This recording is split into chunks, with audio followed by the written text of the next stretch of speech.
Hi guys and welcome to my channel. So this video is just going to be about me. This is a vlog about what I've been up to for the past 2 weeks, let's say. So my most recent project is this.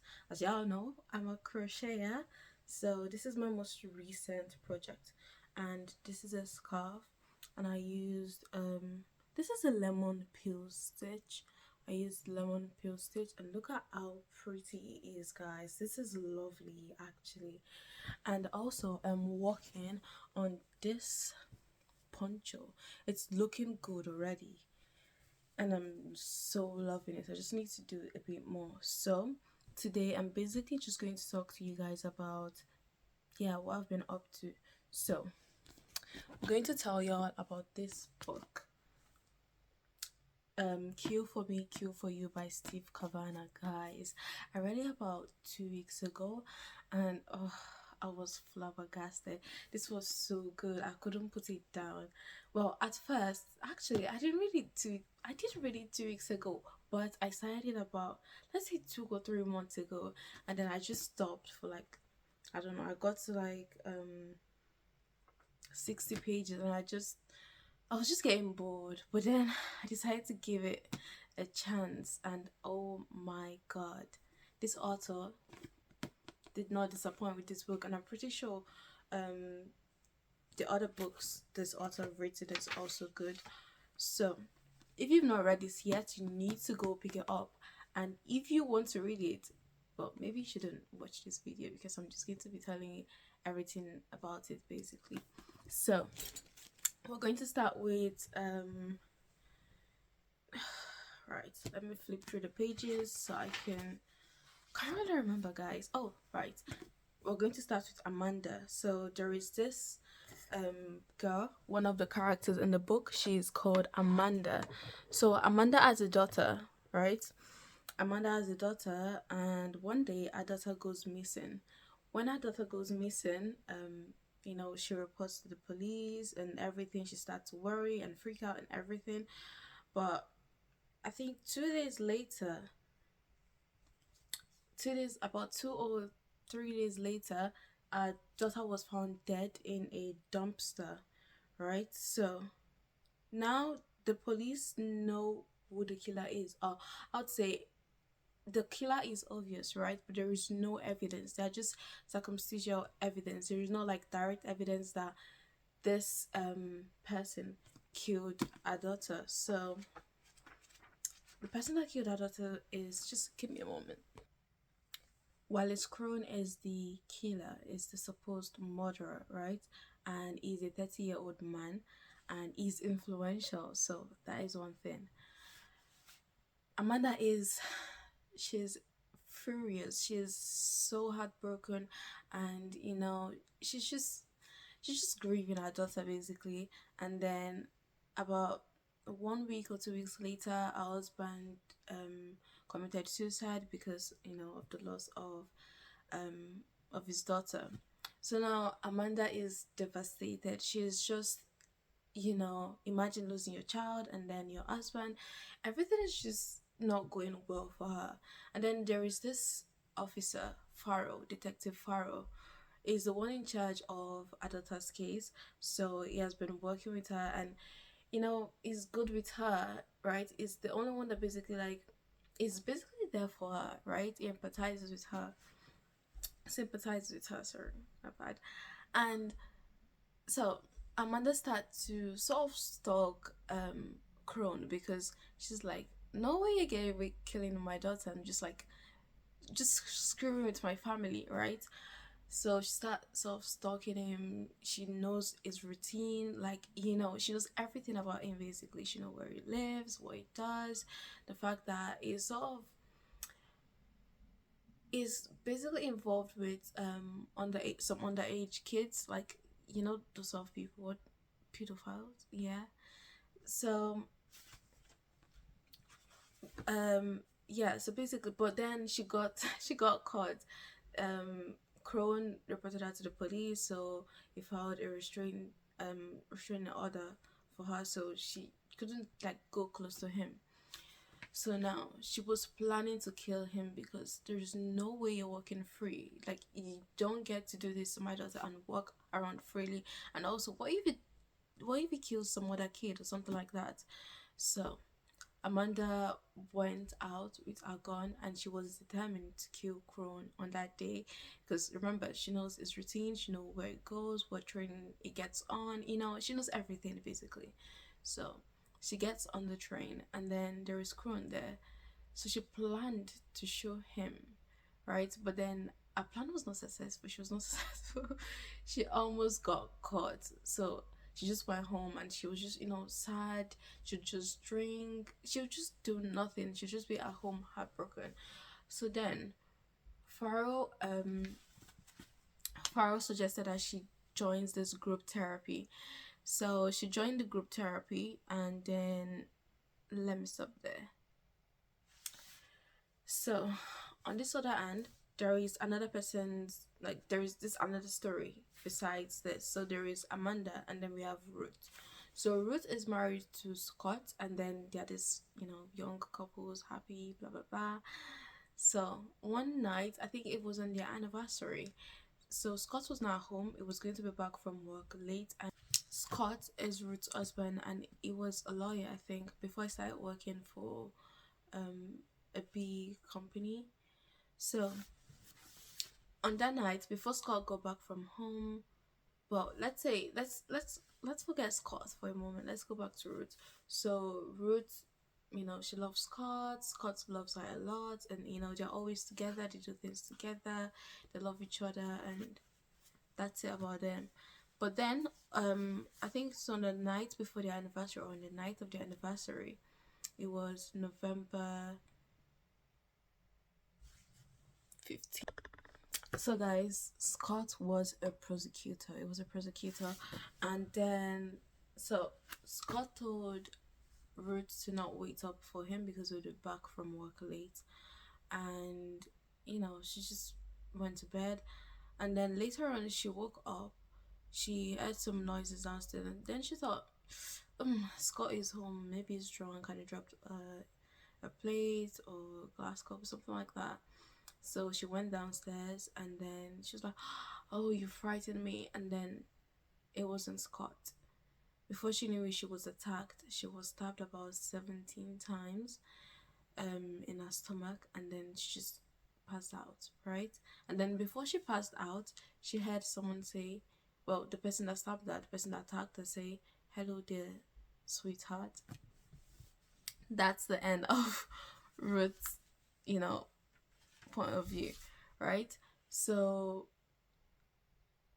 then the noise she heard when she thought something was breaking is that the killer was breaking into their home. Anyway, I'm not sure how it happened, but she was rushed to hospital and she survived. I don't know how it happened, but she survived. But then one of the wound was just too deep. She was just badly injured, basically, that she just lost her womb, so she would not be able to give birth like again. So she was just devastated and broken. She was just psychologically unwell. She was so traumatized by the incident. Like, she was just so scared. She couldn't be near anyone, except her husband. If she hears any sound, she would like get freaked out. It was just so bad. So let's get back to Amanda. Amanda joined the group therapy, and then in group therapy they all sit in a round circle, and then they sort of just trauma dump. They dump their traumas. So we have Wendy. Wendy is the only like sort of quiet one, right? The group therapy is supposed to help them get over their grief, or heal from their grief. So there is a leader of the group therapist, that is the psychiatrist. Is it psychiatrist or psychotherapist? So then there is Wendy, the one that was just sat there quietly. For some reason Amanda she just couldn't stop looking and thinking about Wendy, right? So when Wendy eventually spoke during the group therapy, it was just rage. She was just angry. It didn't feel like she had forgiven she had forgiven what happened, like, you know, they're all talking about their group. And one thing about the group therapy, mind you guys, is that they all use fake names, right? So no one really knows your real name there. No one really like knows the truth about what happened to you. You're just there to sort of just grieve, basically to heal. Okay. So after the group therapy, Amanda sort of like, walks up to Wendy, and she's like, I think we're sort of like alike. Like these people here, they want to heal, but both of us, I can't really forgive the person that did this to my daughter, right? So Amanda and Wendy, they start to get to know each other, right? And one rule about the group therapy is that it just, the therapist just advises the participant to not meet up outside the therapy, because they are not really okay. They're trying to heal here, so you shouldn't really like meet up outside the therapy. But anyways, Amanda and Wendy, they meet up outside the therapy. They go, I think they went for a drink or coffee, I'm not sure. Yeah, it's been a while since already. So they meet up, and Amanda, they just start to get to know each other, and then it gets to a point where Wendy invites Amanda to her house. And so this time around, they start to open up. So they introduce themselves, they tell themselves their real names. So Amanda is like, oh, I'm Amanda, and this is the truth. Like, in the group therapy, they don't really say what happened to them. They just sort of focus on healing, right? So Amanda tells Wendy about everything that happened, about her daughter, about the killer I was just roaming free, about her husband that he just committed suicide. And then Wendy starts to open up as well. She said she's Naomi, and then she lost her daughter, right? Her daughter was killed as well by someone, and the person also roaming around freely. So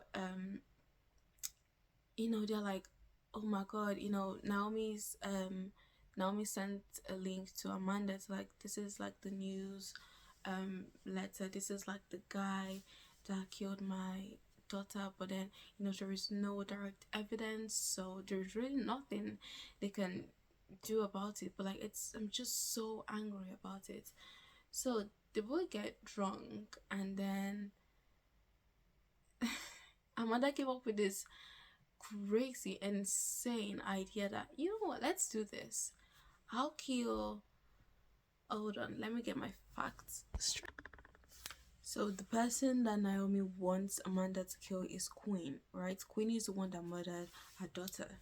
So Amanda is like, you know what, let me kill Queen for you, and then you kill Crone for me, right? I know they're drunk, and they're just saying, yes, that would be good, because no one would really trace it back to me, because there's no connection between me and Queen. That is Amanda. There's no connection between me and Queen. And also for Naomi, there's no connection between Naomi and Crone. So no one would really suspect us, right? So Naomi agrees, and they're just drunk, they're happy, and yeah. Amanda gets home, she sleeps, and then she wakes up the next morning, she's thinking, oh my god, what have I done? What if Naomi thinks I'm crazy now? I sort of suggested that, I was drunk. What if she thinks I'm crazy? What if she doesn't want to be friends with me anymore? Because remember, they got sort of close, and yeah, so what if she doesn't want to be friends with me anymore? What if she thinks I'm just like this mad woman? And that day happened to be the day of their group therapy again. So Amanda went to the group therapy. But then Wendy doesn't show up. Remember, Wendy is Naomi. So Naomi doesn't show up, and she's thinking, oh my god, what have I done?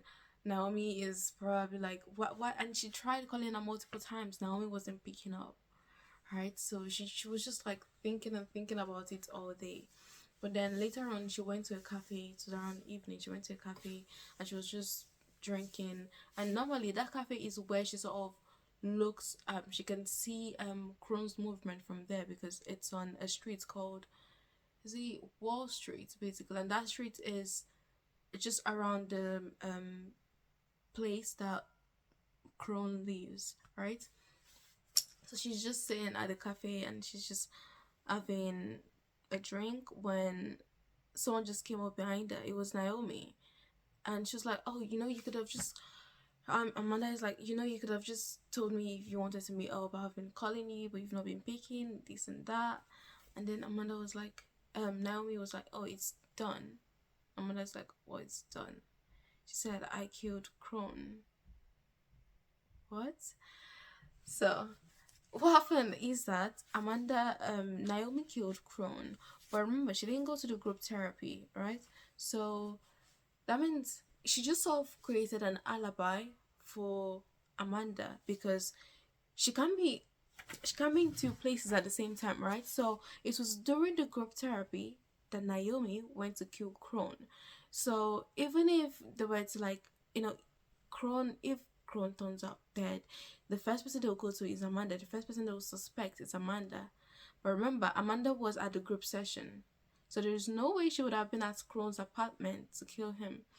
So Amanda was shocked. She was flabbergasted. She didn't know what she was feeling. She was sort of relieved, happy. She just sort of felt this peace. She was, our daughter, like she was just, oh my god, the person who killed my child is finally dead. And she didn't really, she felt kind of sad, but like I don't know, she just felt this sort of relief that finally he can't get to do this to another person. And then Naomi told her how she sort of like killed him. So she said she went to his apartment and the doorman just thought she was one of Crone's hookers, so he went there and then he just she hit him on the head with a bottle and then she sort of stabbed him. And she explained everything, and she was wearing a wig, so there's no way the doorman would even recognize her. So Naomi is like, now it's time for you to kill Queen for me. You've got to kill Queen for me. Like, you've got to do it ASAP. You've got to do it whilst I am in the group therapy. So also you create alibi for me. So now Amanda is like, oh, I don't think I can do this. Oh my god, I'm so scared. I'm super scared. Because remember, she was sort of shocked and surprised that Naomi actually followed through the plan, right? Because she just said it as like, I wouldn't say she's, well, she she hoped they would do it, but then she didn't think Naomi would take it that seriously. So she's like, oh, how am I gonna do this? But then Naomi's like, I killed Kron for you, so you've got to hold up with your side of the deal, right? You've got to do this, you've got to do this. And she's like, you have to do this, Naomi. Amanda, you have to do this.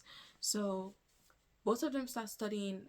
Amanda starts studying Queen's routine, right? Because she starts studying because she doesn't really know Queen, right? So Naomi is telling her about his house, his backyard, everything she needs to know about him, his routine, when he will be home, when he won't be home, his streets, everything she needs to know to like just kill him and like come up with a plan on how best to kill him.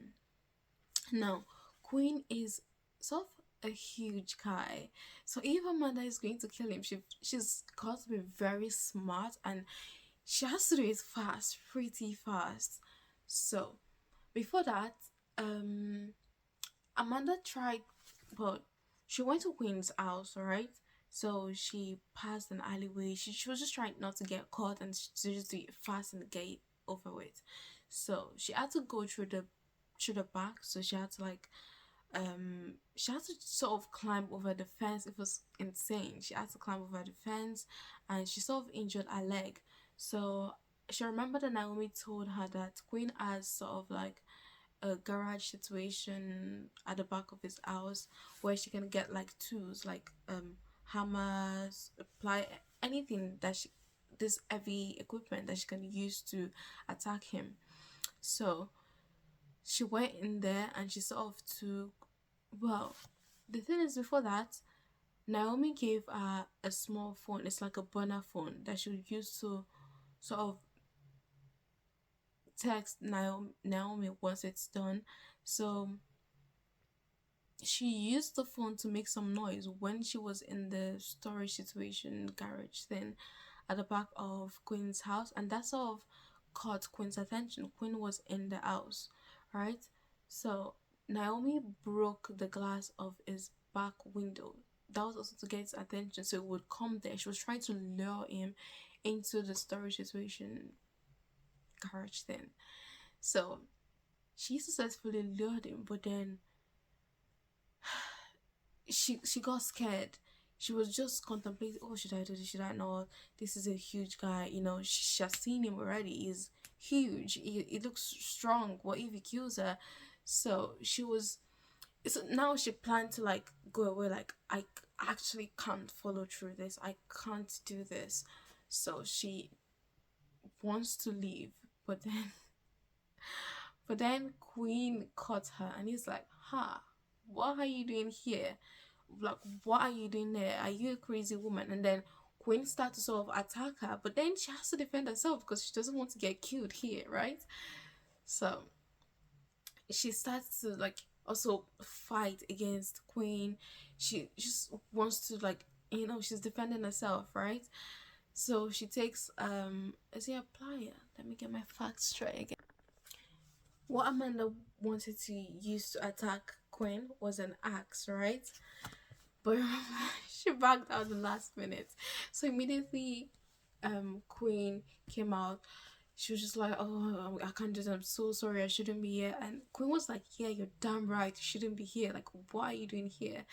So Queen has to sort of like choke her, and then she sort of just lost her consciousness. But she didn't really. She was like, I really can't, let this guy kill me because it will actually, I'm actually cooked."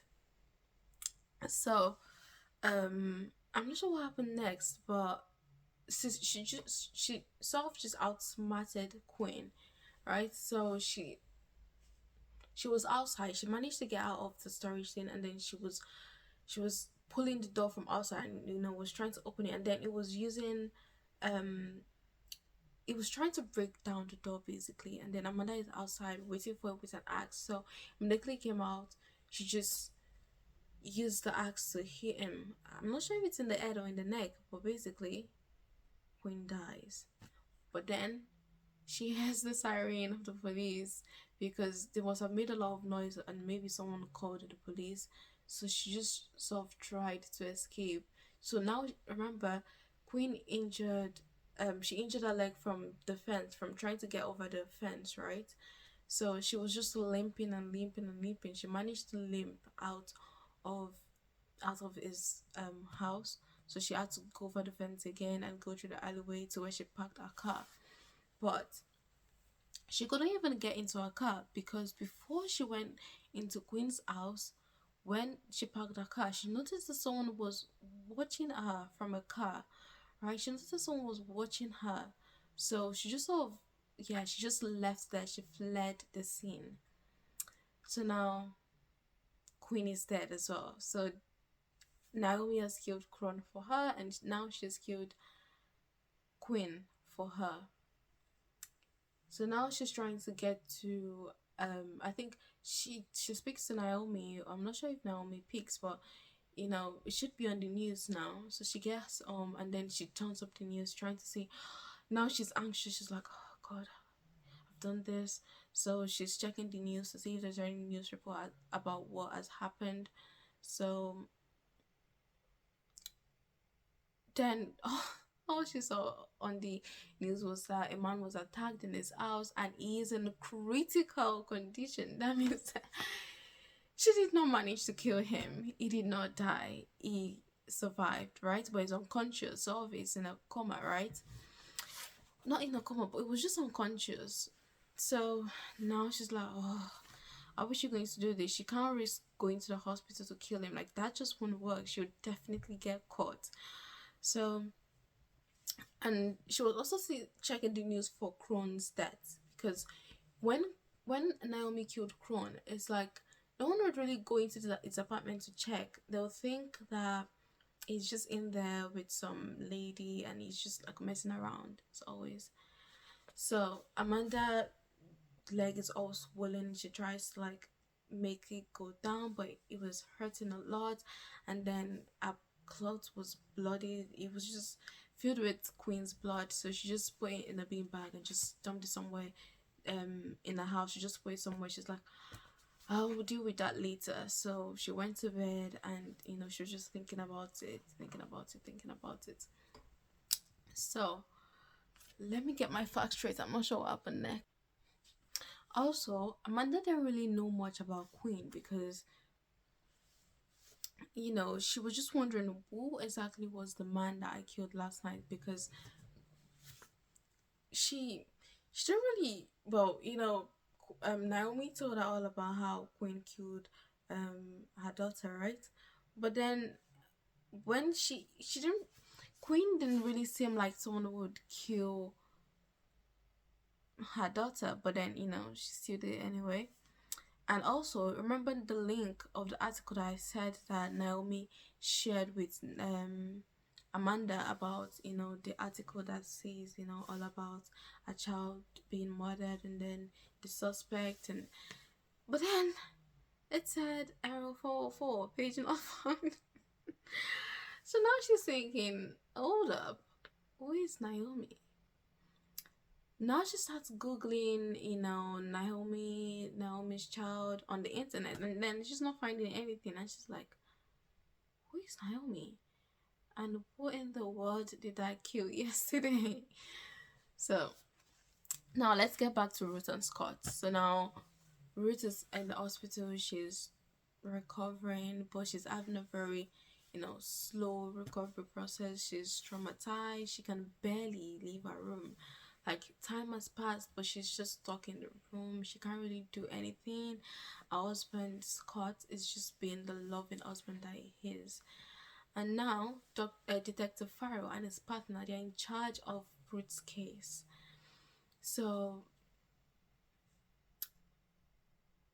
they can't really do anything because all Ruth remembers is that Akila has a blue eyes, right? He has blue eyes, and he just said hello sweetheart, and she just sort of remembers him vaguely. The only thing she was sure about is that he had blue eyes. So they were trying to find him, but it's hard. There are many blue-eyed people. So she's recovering slowly, she can barely do anything. Scott has been there for her.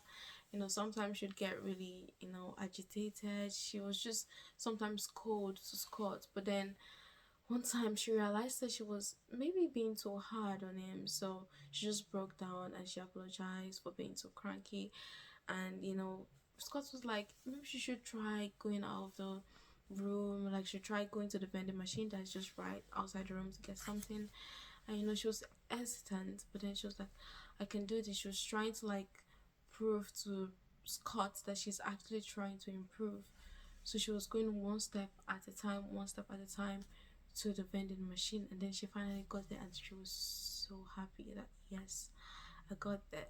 So she was stood in front of the vending machine. She was trying to pick what she wanted to get, and then she felt someone behind her, and then she turned. Well, as she was turning, she was yelling, she was screaming, but then it was just a man behind her. It was just saying hi, and it was also trying to get something from the vending machine, and that just caused a lot, and she sort of just passed out screaming and freaking out. She was agitated, and people rushed to like help her up. So that wasn't a very successful step forward, but she did go out, and Scott was trying to reassure her that it was okay, and she was doing well, she was doing great, all of that. So let's go back to Amanda. So Amanda is trying to reach out to Naomi, but she's not, like, Naomi is not picking up, and nobody is not going. Everything is just, yeah, Naomi is like nowhere to be found. She's not coming to the group session again. She just doesn't hear from Naomi. More like Naomi's ghosting her. So she was just out. She was feeling much better, so Crohn is normal and everything. So she went out. She went to get, I think, coffee from a cafe in the street, and then she was getting coffee from a regular place, the place she used to go get coffee, to sort of like spy on Crohn. But then she saw movement outside, like from across the cafe, She saw someone that looked like Crone. She just paused. Everything was spinning. Everything went blow. So she started following him, like, and was going through his normal routes all the way to the train. And it turned when it went to the train, and she knew it. It was Crone. Crone was alive. Naomi did not kill Crone. Oh my god, now she was freaking out. She was trying to get to Naomi. She went to her apartment. Naomi was not there. She went, group therapy. She's not coming as well.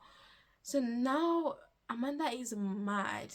She is freaking out because she just killed for Naomi, and then Naomi did in fact not kill Crone, and everything's just messed up. She's trying to like reach Naomi, but she can't reach her, and then she's like, "What actually is Naomi? What have I done actually?" So, Amanda is devastated. Now she wants to find out more about the person she has killed to sort of like trace just use him to get to Naomi, if there's anything she can find in Crone's apartment to like link to Naomi. So remember now, Queen's house is a crime scene now. So she shouldn't really be there. So she sneaks there one night, and she's like looking through his stuff, and then she goes from the kitchen. She went through the back. So she went from the kitchen to the living room, and then she went upstairs to the bedrooms, and it was Farrell. Farrell was in charge of the case as well. Farrell and his partner. So Farrell and his partner also came there because Farrell was thinking, I don't think like this doesn't seem like just like a regular burglar, right? This doesn't seem like someone like tried breaking into his house and stealing something, because the person just broke the window. Nothing was missing in Quinn's house, so it just felt like something was off with the investigation. And also remember, Farrell is also helping Ruth. He's also looking for the blue-eyed murder, so he's trying to like see if there's any link between like different things. Basically, that's why other detectives called him, because Farrell is that detective in the police force, the person who wants to like know if there's any crime that looks like stuff suspicious or just doesn't feel, it's not that straightforward. He wants to know about it. So Farrell and his partner, they're just looking around. So that is when Amanda notices that, oh, like someone is in there, because she saw the flashlight, it was reflecting. So she hid under the bed in I think it was in Quinn's room. She hid under the bed, right? And the drawer was open a little bit because she was going through stuff. So she heard the footsteps. So Farrell and his partner, they were heading upstairs, and she was just frozen under the bed. She was like, oh my god, I can't get caught. I remember Farrell knows Amanda, because like, what is she doing there? Remember, Farrell is also the one, was also the one in charge of our daughter's case. So she was like, oh, I really can't be here because I'll be in trouble with Farrell. Like, no one can know I'm here. She's just underneath the bed, and yeah, she's just praying and hoping to not get caught. So Farrell gets into the room, and he's just looking through stuff. And since they've been looking through the room, through the rooms in the house, everything looks like arranged. Everything is in order. Like, Queen seems like a very neat person, a very clean person, right? Someone that likes to have their things in a particular place. So so we have like the Farrell entered the room, and then he saw the drawer a little bit open, and it's like, it shouldn't really be open, because Farrell is not Queen is not this type of person, right? But then and Farrell has this back issue, right? He has this back issue where he just has like this very bad back pain. So that is one thing about Farrell. So it just bends down. I remember Amanda is underneath the bed, so she was scared. She was like, oh, I can't get caught by Farrell. But then his partner called his attention to something in the other room. So he left the room, and Amanda was relieved. So she quickly opened the drawer, and then she saw like a small sort of safe or situation thing. There was money in it, and then she just took some and left. Right, but after she left, she went through the kitchen again, and then I think she closed the door or she left the door open. I'm not sure, because when Farrell, Detective Farrell, and his partner went downstairs, they noticed something. They had left the door closed, so why was it open? Something like that. So they knew that someone had been here, and they sort of saw someone limping out of the house, like towards the gates to like leave the Farrell to leave Queen's compound. So Farrell's partner started chasing after Amanda, and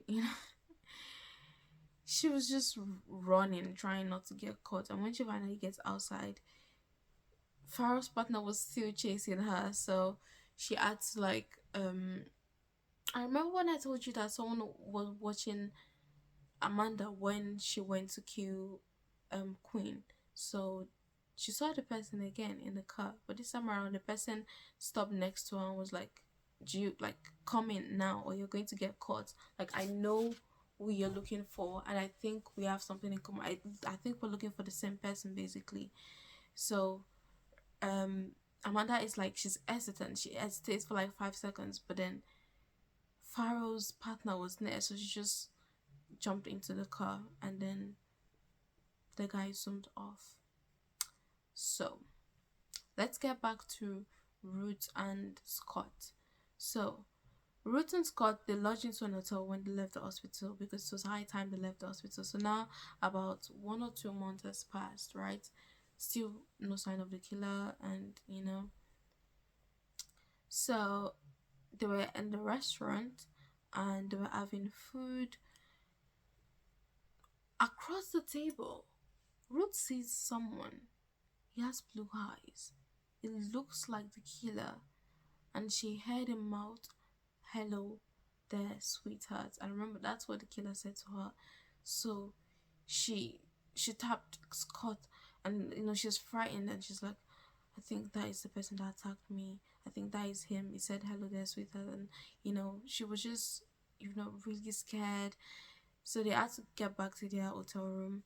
So they went back to their hotel room. Scott gave Ruth some sleeping pills, and he went back downstairs to look at the person that attacked his wife, right? So he went there, and he sort of watched the guy. The guy went to an elevator, and then he followed him into the elevator, and they just struck a conversation. No, they didn't really strike a conversation. The other man just spoke to him. He said, "Oh, is your wife okay?" Something like that. And then he answered, but then it was just following the guy. So he didn't click on any floor, because when it was the guy that entered the elevator first and pressed where it was going. So it just acted like it was going to the same floor in the hotel.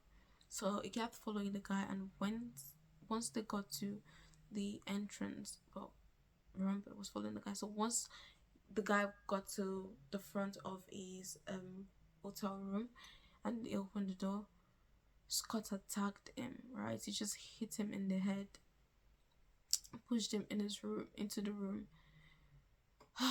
So now Scott murders the guy. He kills the guy because he thinks that's the guy that killed that's the guy that attacked his wife, right? That's the guy that's just made his wife's life miserable.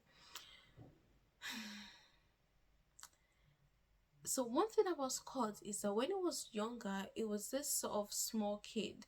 It was one of the kids that get bullied for for being small, not being like, yeah, for being scrawny, basically. So he he kills him, and Scott is really scared, and he's sort of regretting what he did, but then he just had to do it. Like, his wife is miserable. She's just not well.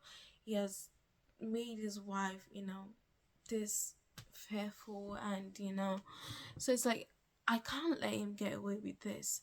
So it killed him. So it took the hotel room key. So it went out, it went to buy some things, but it bought them in cash because remember he was a prosecutor, so he's very smart. He knows the way the police work. So he tried to clean up, the messes left and his fingerprints, his blood, his DNA. He tried to like erase all of that. So he got everything. He changed his clothes. He just cleaned up. And then he went back to his hotel room. He went to meet Ruth. So Ruth, when he came in, Ruth was awake, and then she noticed that, well, she was half asleep, half awake. She noticed that it was changed. She was like, I don't think that's what you wore when you were out. And it was like, oh yes, I just changed and something like that. So Scott is like, I think we need to leave this hotel. I think we need to start our lives somewhere else. Let's get far away. Like, let's just go somewhere else. So they start packing their things, and then they just start hopping from one train to another. And then Ruth is like, why are we going this far? Like, they're just going in sort of a circle. They're not going straight forward to one place. So Ruth is asking, why are we here? Why are we? But it's just like, I want us to forget what's happened. I want us to move to a new place where, no one really knows us, so we can move past this. So they get to this little town, and when they get to their sort of apartment, they rented it basically. So Ruth Ruth saw in the news that the guy that she had seen in the restaurant that she pointed out to Scott as as a killer was found dead in his hotel room.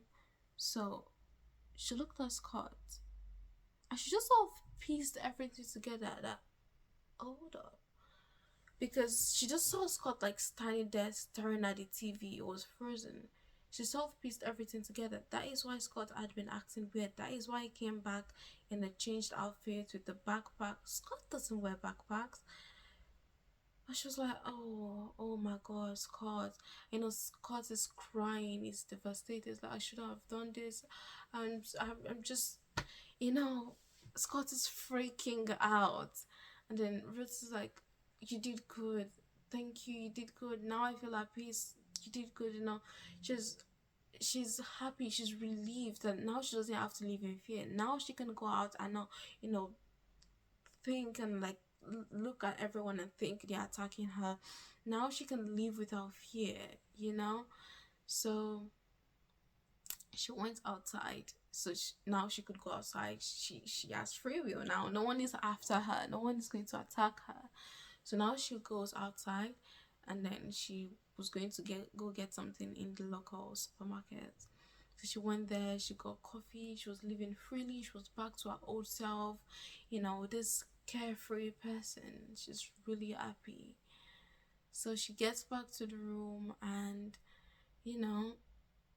the person, so on the news, Scott was watching the news again because remember he's like paranoid now. He's sort of regretting what he did. He shouldn't have killed the guy because that's not who Scott is, right? So he's watching the news, and there's this detective that's talking about how they're going to like catch the killer, like but then there's still no lead. They have not really found anything. They're just saying that they're going to test all the DNA pieces found at the scene. So Ruth comes in, and then she looks at the TV and she's like, that's the killer. Oh my God, that's the killer. She was referring to one of the detectives that were being shown on the TV. And then Scott is like, what are you talking about? I killed him yesterday. Like, what are you talking about? And she's like, he has blue eyes. And he just, look at how he just said it. He just said, hello there, sweetheart. And then Scott is like, oh my God, what have I done? Now it's just like, it's just angry. It's just frustrated. It's like, oh, Scott, Ruth, what do you mean? Like, you said that was your killer, and now you're saying that. She's like, no, I'm sorry, like, that is him. He just said hello. So he just realized that his wife may need much help than he thinks. Like, she might be healed, right? She might be mentally unstable because why is she pointing at multiple people? Like, it's just one person that attacked her, and that is the person that supposedly killed yesterday. So why is she pointing at someone else now? So now it's like Scott is devastated now. He's beyond devastated. It's like I killed the wrong person. Oh my god. Now he's crying. He's just crying. He's sobbing. And then he went to the window and jumped out. Right? So he committed suicide. It's not Ruth start crying. She calls the police. She's like devastated. She's just crying and crying and crying. Like she's blaming herself. Oh my god, he did this because of me. And then that is their story. That is Ruth and Scott's story. So now let's get back to Amanda. So the name of the guy that Amanda meets is, I'm not sure. Let me get my facts straight. So then we have Billy.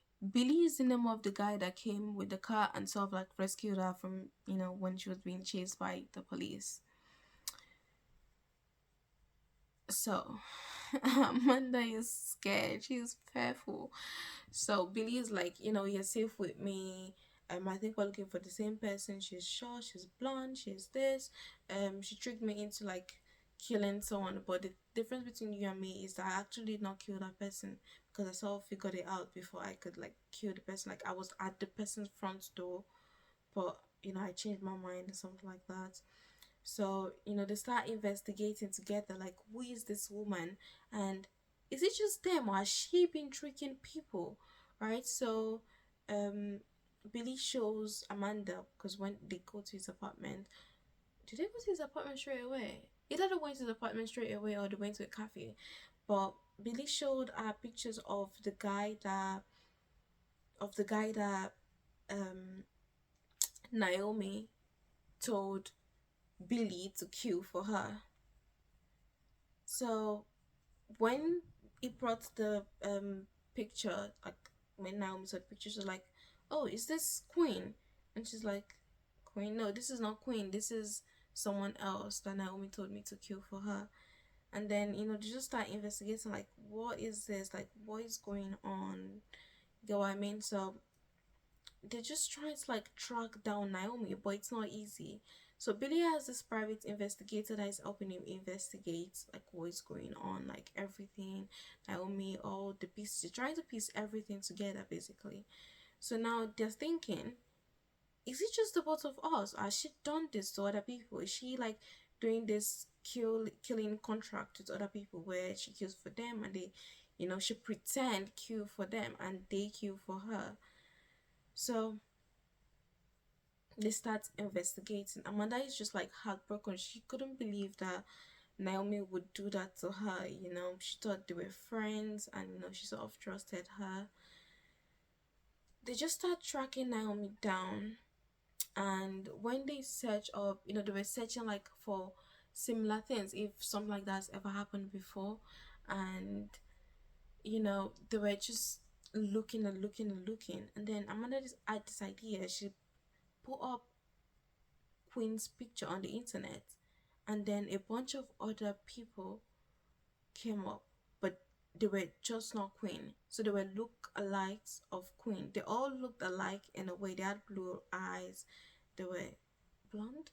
They had blue eyes. Just looked like Queen, right? So now they're like, what in the world is going on? So they were looking and looking. It was sort of not leading anywhere, but Billy was already looking before. He was already trying to piece things together because he couldn't like let it get away. It seemed like Naomi was using people's grief to make them commit crime, to make them murder people for her. So Billy finds out that, well, Amanda tries to she tries to get Naomi's information from the group therapy. So she went to see their group therapy. She met up with him, and then when he went to the bathroom, she quickly took his key and went into his car to check like documents, because during their conversation, it mentioned that it carries the documents like everywhere because it can't be bothered to like put it at home.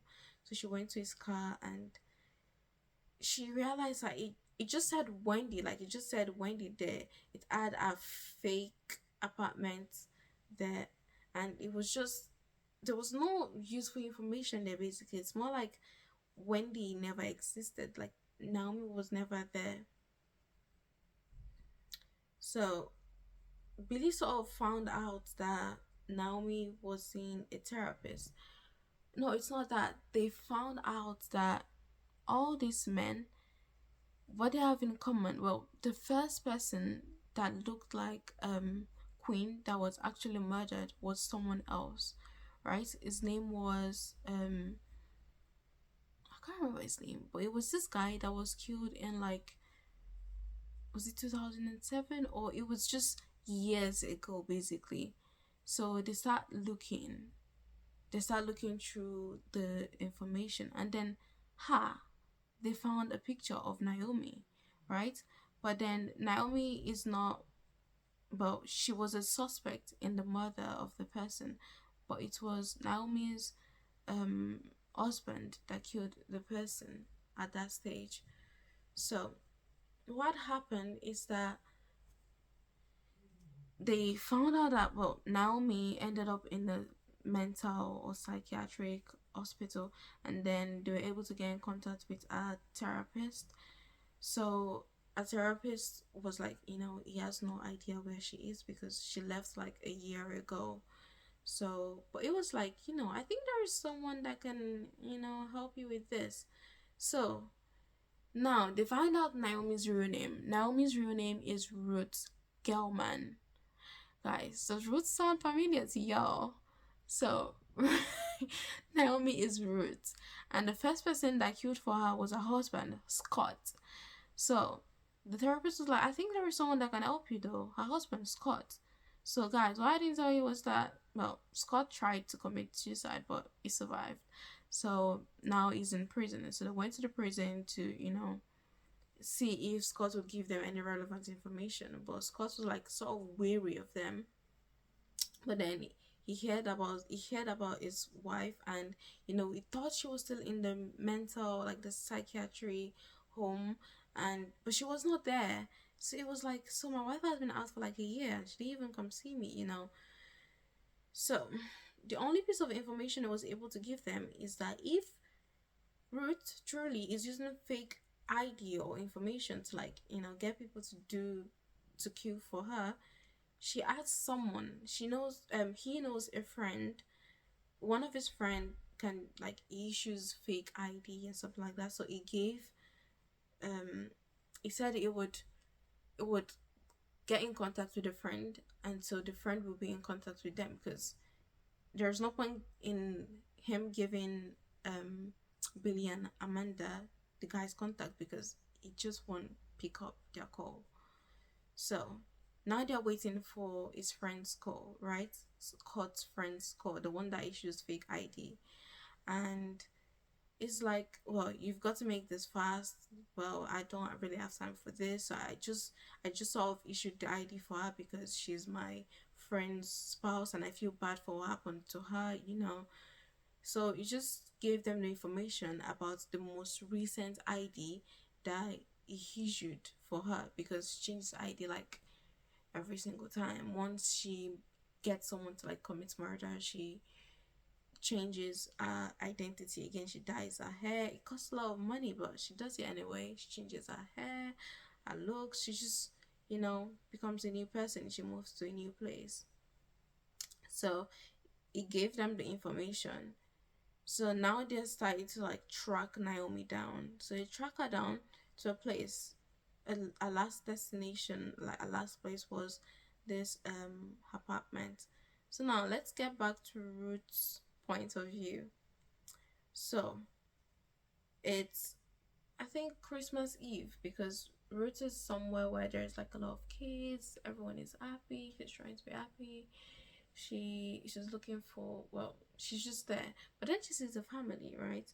So she gets into the elevator with them, and then there is about two kids, the wife and the husband. So when she looks at her husband, he had blue eyes. She just felt paralyzed. She started to panic, right? She was having a panic attack in the elevator, right? So one of the children was staring at Amanda's, but the mother was like, "Oh, stop staring at the woman," something like that. So Amanda leaves the elevator, but once everyone got out, and then now she's like, I've got to kill this person. I've got to do it fast. So in the meantime, when Amanda and Billy were tracking Amanda down, she was planning another. Well, she was in another group therapy, right? This one, there is this guy there in the group therapy that he has this burning rage, right? He wants to kill like the person that like hurt him, right? So Amanda was like, yes, that person can do this for me, right? So now she's targeting the guy, the man with kids, right? Because he looks like her attacker. So now she called him and she's like, so we need to do this now. Can you do this for me, like as soon as possible, ASAP? So the morning of the time where they were supposed to meet, she went into his house and she saw that he had killed himself with the gun. So she just sort of took his gun and left, and she's like, I've got to do this myself. So she went to this apartment, so the apartment tall building thing, where she saw the couple, like, the family. And remember, well, I never mentioned it, but she sort of followed them to where they were residing, so she knew what floor they were on. So she acted like she was going to deliver flowers to their apartment or their hotel room. I'm not sure if it was an hotel or an apartment. So she went there. She went to the doorman, and the doorman is like, I can't really like let you in. I've got to collect this myself. So then she attacked him. I think she sort of tried to like strangle him with the wire cord of the telephone that they have. So now Billy and Amanda, they're tracking Ruth, and they know that she's there, right? So they see someone there, and then when they go into like the lounge of the thing, they see the man lying on the floor, the man that Ruth had attacked. And before that, they already contacted this psychiatrist, Ruth's psychiatrist or psychotherapist.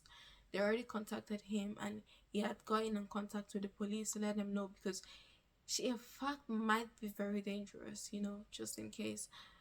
They went to meet they went there. So now Billy is like, stay here and call an ambulance for this man, and I'll go up because Amanda is dangerous. I don't we've come this far together. Just let me go. You stay here and call the ambulance. So they asked the man because the man is still alive. He's just like really in pain and he's injured. So they asked the man for the floor that Naomi went to, which is Ruth went to, and he told them. And then Billy just went up there.